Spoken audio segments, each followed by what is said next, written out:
Hello students, आज की जो वर्कशीट हमें दी गई है वो है chapter number 5 arithmetic progression AP यानी कि समांतर श्रेणी में से। तो जिसमें हमें पहला प्रश्न पूछा गया है कि निम्न में किन स्थितियों में संबद्ध संख्याओं की सूची एपी है और क्यों। तो हमें ये बताना है कि जो हमें संख्याएं प्राप्त होंगी क्या वो समांतर श्रेणी एपी यानी कि अरिथमेटिक प्रोग्रेशन में हैं या नहीं, अगर हैं तो क्यों हैं। तो इसका पहले प्रश्न का प्रथम भाग जो है वो है कि प्रत्येक किलोमीटर के लिए टैक्सी का किराया, हमने प्रत्येक किलोमीटर के लिए टैक्सी का किराया प्राप्त करना है, ज्ञात करना है, जबकि यदि प्रथम किलोमीटर के लिए किराया 15 रुपये है। पहले किलोमीटर के लिए अगर 1 किलोमीटर टैक्सी चलती है तो उसके लिए किराया वो लेते हैं 15 रुपये, तथा अतिरिक्त किलोमीटर के लिए किराया 8 रुपये है।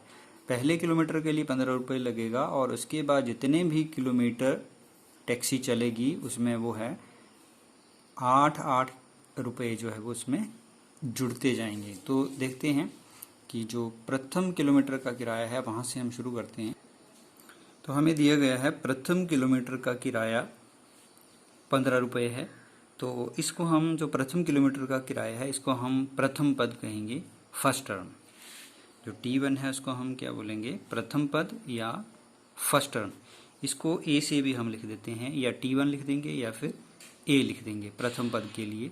तो इसका जो किराया है वो 15 रुपये है और उसमें हमें प्रश्न में दिया गया है कि अतिरिक्त किलोमीटर का किराया 8 रुपये है, यानी कि 15 रुपये तो किराया लगेगा ही, लेकिन साथ में 8 रुपये जो है वो हर एक किलोमीटर में जो है वो बढ़ते जाएंगे। तो आइए हम दूसरे किलोमीटर का किराया निकालते हैं।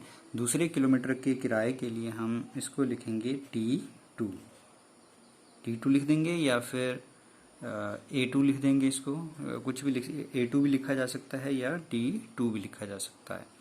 तो इसको बोलेंगे सेकंड टर्म, द्वितीय पद। तो उसको कैसे हम ज्ञात करेंगे, प्रथम किलोमीटर के लिए हमें 15 रुपये किराया लगता है और उसमें अतिरिक्त किराया जुड़ जाएगा दूसरे किलोमीटर में। तो 15 + 8 ये हो जाएगा 23 रुपये। तो इस तरह से दूसरे किलोमीटर का किराया आ जाएगा। ये आ गया नियत किराया जो कि हर एक किलोमीटर के लिए 15 रुपये लगेगा और उसमें 8 रुपये जो हैं वो दूसरे किलोमीटर के लिए जुड़ जाएंगे, 8 रुपये। अब तीसरे किलोमीटर के लिए जो किराया हम निकालेंगे वो तीसरे किलोमीटर के लिए उसको हम तीसरी टर्म लिखेंगे T3 या A3 लिखेंगे, तृतीय पद या तीसरी टर्म।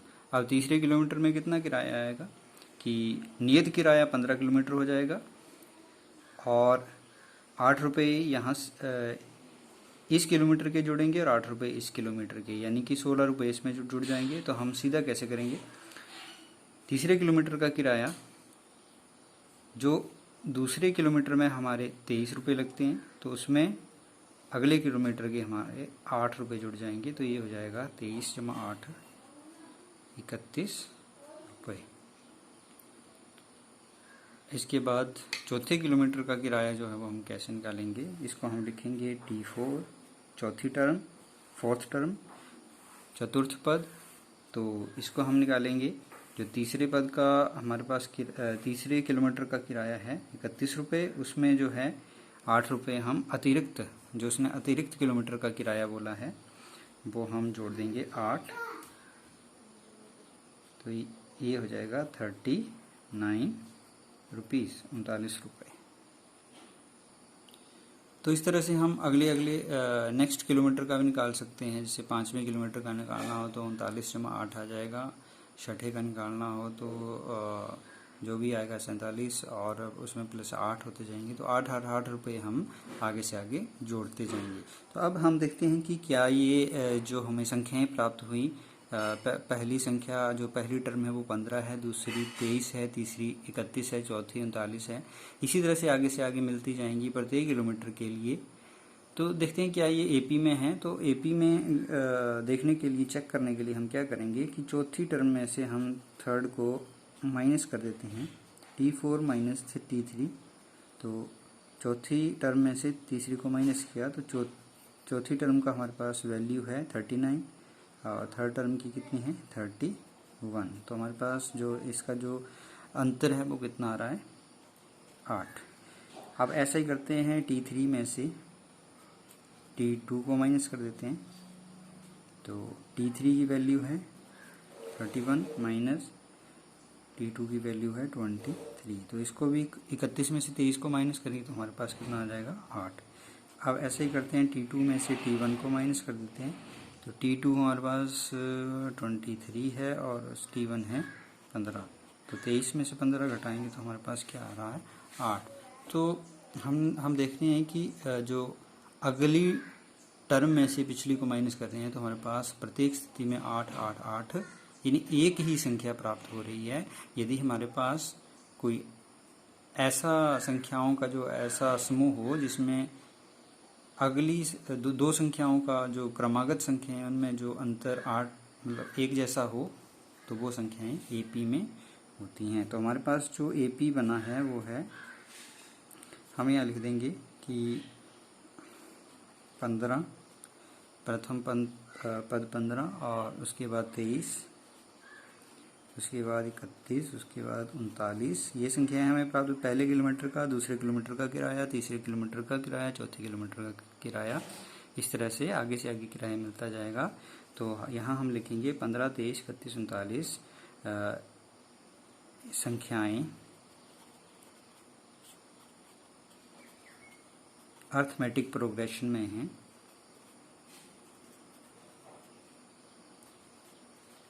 क्योंकि अब जो ये हमें 8 8 8 8 मिल रहा है इसको हम बोलते हैं सार्व अंतर, इसको हम बोलते हैं सार्व अंतर। तो इसको हम लेते हैं क्योंकि जो इसमें जो संख्याओं का जो सार्व अंतर है वो कितना आ रहा है 8। संख्याओं का सार्व अंतर जो है वो 8 है, इसलिए जो संख्याएं हैं वो AP में है। तो वह जो प्रथम भाग है वो हमारा ऐसे कंप्लीट हो जाता है। अब दूसरे को देखते हैं। दूसरा भाग है प्रत्येक मीटर की खुदाई के बाद एक कुआं खोदने में आई लागत ज्ञात करनी है हमें। प्रत्येक मीटर की खुदाई के बाद यानी कि 100 मीटर की खुदाई हुई होगी या 50 मीटर की खुदाई, तो वो सारा ही हमें लागत ज्ञात करनी है। जबकि प्रथम मीटर की खुदाई की लागत 150 रुपये है। तो अगर 1 मीटर कुआं खोदना हो तो 150 रुपये लगते हैं। और जैसे तथा प्रत्येक मीटर खुदाई की कीमत ₹50 बढ़ती है। अगर पहले 1 किलोमीटर हमने 1 मीटर की खुदाई की है तो 150 रुपये लगेंगे। अगर 2 मीटर की खुदाई की है तो 150 रुपये तो लगेंगे, साथ में 50 रुपये उसमें और बढ़ जाएंगे। तो हमें जो दिया गया है प्रथम मीटर की खुदाई की लागत, इसको हम प्रथम पद बोलेंगे, फर्स्ट टर्म, वो ₹150 है। और अतिरिक्त कितना लगता है वो लगते हैं 50 रुपये। तो इस हमारे पास अब हम दूसरे मीटर की खुदाई की लागत यानी T2 सेकंड टर्म निकालेंगे। तो कैसे निकालेंगे, प्रथम मीटर में कितना खर्चा है 150 रुपये और उसमें अतिरिक्त कितना लगता है 50 रुपये। तो हमारे पास 150 प्लस 50 जो है वो कितना आ गया 200 रुपये। यानी कि दूसरे मीटर की खुदाई में कितना खर्चा आएगा 200 रुपये। अब तीसरे मीटर की खुदाई में कितना आ जाएगा, जितना दूसरे मीटर में कितना आया 200 रुपये और अतिरिक्त कितना लगेगा 50 रुपये, तो ये कितना आ जाएगा 250 रुपये। अब चौथे मीटर में कितना खर्चा आएगा, तीसरे में हमारे पास आया 250 रुपये और अतिरिक्त लग रहा है 50, तो ये जाएगा 300 रुपये। तो इस तरह से आगे जितनी मीटर खुदाई होगी तो हमारे पास उस हिसाब से लागत जो है वो बढ़ती जाएगी, 50 रुपये इसमें और बढ़ते जाएंगे। अब देखते हैं कि क्या ये जो संख्याएं जो हमें प्राप्त हुई, अब संख्याएं हमें कौन कौन सी प्राप्त हुई 150, 200, 250, 300, क्या ये एक AP का निर्माण करती हैं यानी कि अर्थमेटिक प्रोग्रेशन या समांतर श्रेणी में हैं। तो वो चेक करने के लिए हम क्या करते हैं T4 माइनस T3 कर देते हैं। T4 300 माइनस T3 है 250, तो हमें कितना प्राप्त हुआ 50। ऐसे ही हम T3 माइनस T2 कर दें तो T3 है 250 माइनस T2 है 200, तो ये आ गया हमारे पास 50। ऐसे ही हम अगर T2 माइनस T1 करते हैं तो हमारे पास आ जाएगा T2 है 200 और T1 है 150, तो ये भी हमारे पास 50 आ रहा है। तो हम देख रहे हैं कि प्रत्येक स्थिति में जब हम अगली टर्म में से जो पिछली टर्म को माइनस कर रहे हैं तो हमारे पास 50 50 50 50 ही आ रहा है, जिसे कि हम सार्वंतर बोलते हैं समांतर श्रेणी में।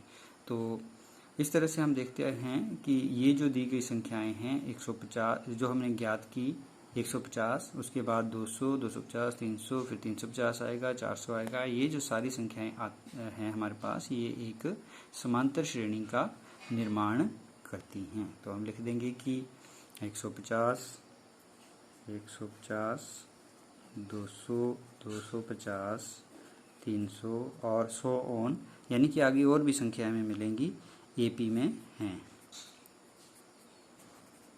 तो इस तरह से ये प्रश्नों को हम हल करते जाएंगे।